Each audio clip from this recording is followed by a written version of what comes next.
Major agricultural business. I'm going to train for the NFL. I'm going to train with Coach Jackson and Trevor and Coach Gibson and stuff, and just so I can get my degree. And I want to train in College Station.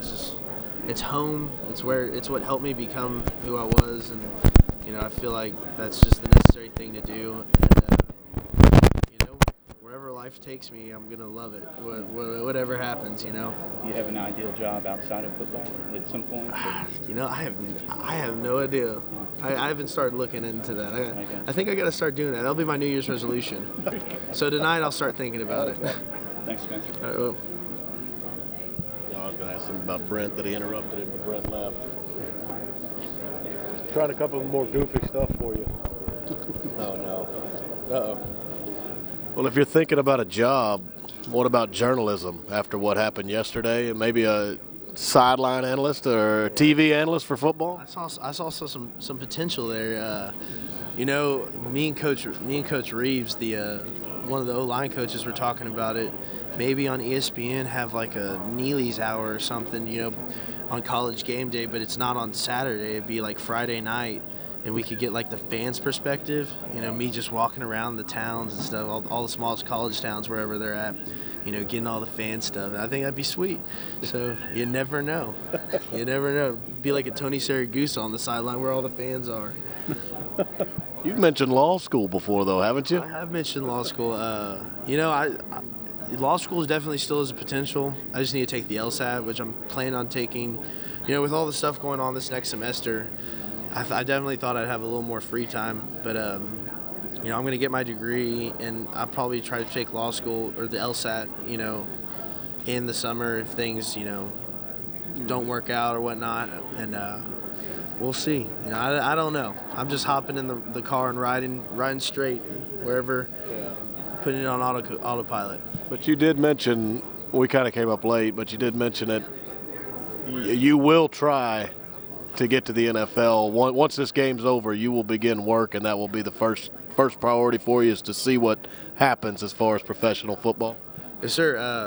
I don't want to live, I don't want to have regrets or anything, and I'm for sure going to try. And just like every year, there's a lot of doubters, just because of my size and stuff. And I'd like to prove them wrong and really, give it a shot. So at the beginning of the year, I didn't think I even had the talk about it, and then people started coming up to me and asking me, and I was like, I don't know. I mean, I'm playing on law school, so.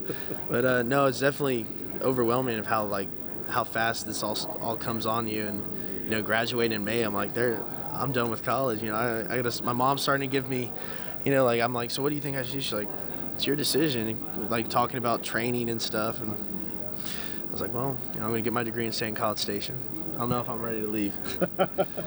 One more thing. You've got these award winners that are on your team. Johnny wins the Heisman, and then Luke wins the Outland. Well, you were Johnny's recruiting host. So basically you brought him to College Station. And then you beat Barrett Jones quite often in the Alabama game, and maybe that tipped the scale in Luke's favor. Do you feel like you've earned maybe like a piece of those trophies, maybe like the arm of the Heisman and a chip off the old? The arm on the Heisman, that's the pretty special part. So I don't think that those guys have earned it all on their own. But maybe if you want to put like a little SN or something, initials on the bottom of them, let them know. Maybe at the Heisman Hall or whatever, you could put like a real small picture at the bottom right-hand corner of me. I don't know. I don't think they'd like my face on there, but no, those guys are incredible, and Luke deserved that trophy more than anybody. When people say that, I'm like, Luke won. I don't think people understand how good Luke really is. I'll watch him sometimes, just out there when I'm staying on the sideline, and I'm like, that guy's 310 pounds. How does he do it? So that's awesome. Spencer, I got one. Like, looking back now, I don't know if you've taken the time to do it, but from freshman year when you got here till now, are you surprised at the overall impact you've had on the program across the board, or is this the stuff that you expected to get the Aggie Heart Award, to be the guy that everyone looks at in the locker room to get them going? Is that a role you thought you could fulfill when you walked on campus? I came in here and wanted to make the biggest impact that I could. I never once thought I couldn't, but it is kind of I never would have thought this. It's pretty sweet. But I remember freshman year, I wanted to do it so bad. Like after watching that, This Is Aggie Land out there on the field on December 12th, and in the middle of like late at night in the dark, I just remember I was like, this is where I'm going to come to school. Like I wanted to leave the official visit and start training for the next level so badly, like as a high school kid and I had just lost in playoffs, which was really tough, and just to forget about that and want to come up to A&M so badly, it was incredible, and I'm so excited. Like it sucks that it's my last game.